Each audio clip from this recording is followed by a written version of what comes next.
Attends, mais la meuf, elle nous a pas dit que One Punch Man, ça l'intéressait vraiment pas. Et là, la semaine de sa sortie, elle fait une vidéo, elle est sérieuse? Ouais, comme quoi toute la hype autour du manga, c'était vraiment too much, et du coup, le manga, il l'intéressait pas vraiment, parce qu'elle faisait des trucs un petit peu moins mainstream. Ah, du coup, si on se retrouve avec une vidéo aujourd'hui, c'est probablement qu'elle a juste acheté le tome 1, histoire de gratter des vues. Moi, je pense que Kurokawa a envoyé beaucoup de premiers tomes gratuitement, genre à tous les youtubeurs, et il se retrouve obligé de faire des vidéos. Ouais, ça se tient, mais je pense aussi qu'elle a peut-être juste changé d'avis. Ah, c'est pas faux, en même temps c'est une meuf, hein, donc bon. Salut les gens, vous l'aurez compris, aujourd'hui on se retrouve pour parler du phénomène manga One Punch Man de One et Yusuke Murata publié chez Kurokawa dans leur collection Shonen. Il s'agit néanmoins d'un seinen de genre action-comédie qui est toujours en cours au Japon avec déjà 10 tomes de parus. Le deuxième tome est prévu en France pour le 10 mars. Alors oui, j'avais dit sur les réseaux sociaux, probablement même sur YouTube, que One Punch Man ça ne m'intéressait vraiment pas, que je ne comprenais pas toute la hype autour de ce titre plusieurs mois avant sa sortie.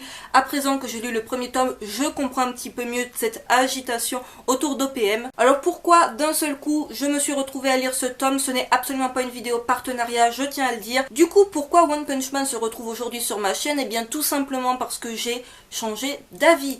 Oui, ça arrive, même au meilleur, des fois il change d'avis.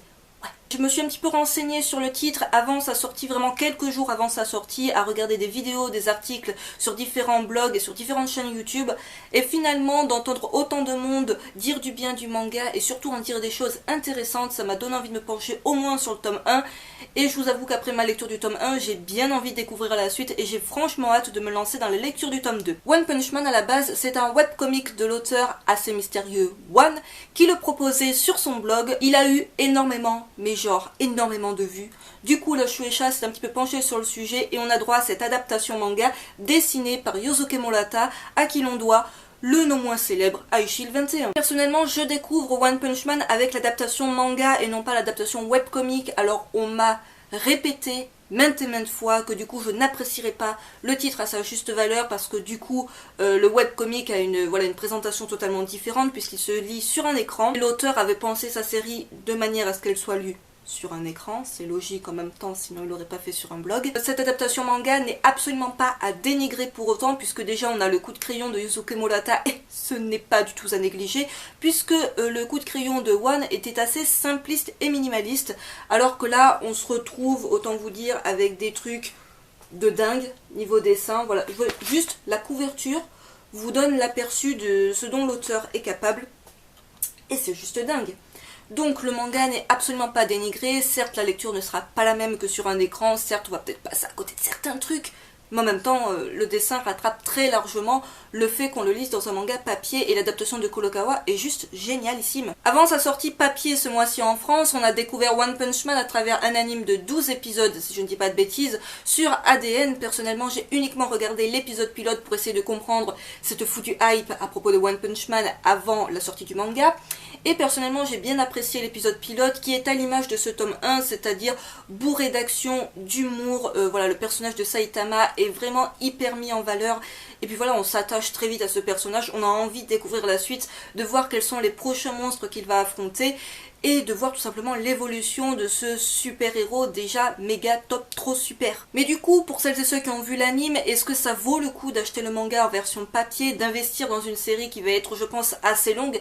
Eh bien oui, pour la simple et bonne raison que les 12 ou 13, 12 il me semble, épisodes de l'anime ne recouvrent que les premiers tomes du manga. Du coup, si vous voulez la suite, vous êtes un petit peu obligé de l'acheter et tant qu'à faire, essayez de l'acheter dès le tome 1. J'ai complètement fait ma blonde en allant acheter mon premier tome de One Punch Man puisque je me suis fait la réflexion chez mon libraire qu'il n'y avait pas énormément de premiers tomes de One Punch Man dans son rayon de nouveautés et que c'était assez surprenant. Mais ça, c'était avant de tourner la tête, de regarder du côté de la caisse et de voir qu'il y avait le stand. Vous savez, ces stands qu'il y a dans toutes les bonnes librairies manga spécialisées mais également dans certaines FNAC.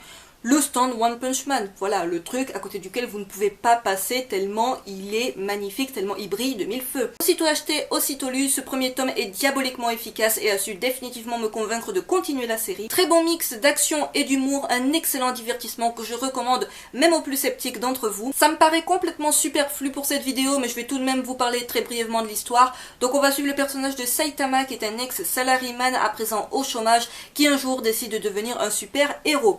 Le truc c'est que le gars devient rapidement trop puissant, tellement puissant qu'il va venir à détruire ses ennemis d'un seul coup de poing, d'où son surnom One Punch Man. Comme vous vous en doutez, quand on en vient à terrasser ses ennemis d'un seul coup de poing, ça devient très vite assez chiant, mais heureusement pour lui, il va se passer pas mal de choses. On sent que le tome 1 c'est juste un tome introductif pour nous présenter le personnage de Saitama. Ce premier tome est uniquement là pour faire introduction à la série et qui ne suffit pas à montrer tout l'étendue de l'univers de ce titre.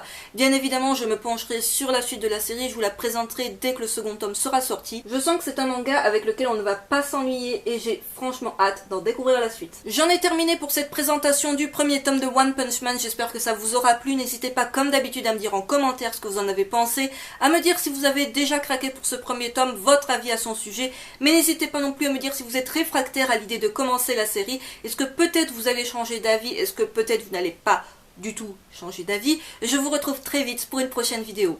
Bye.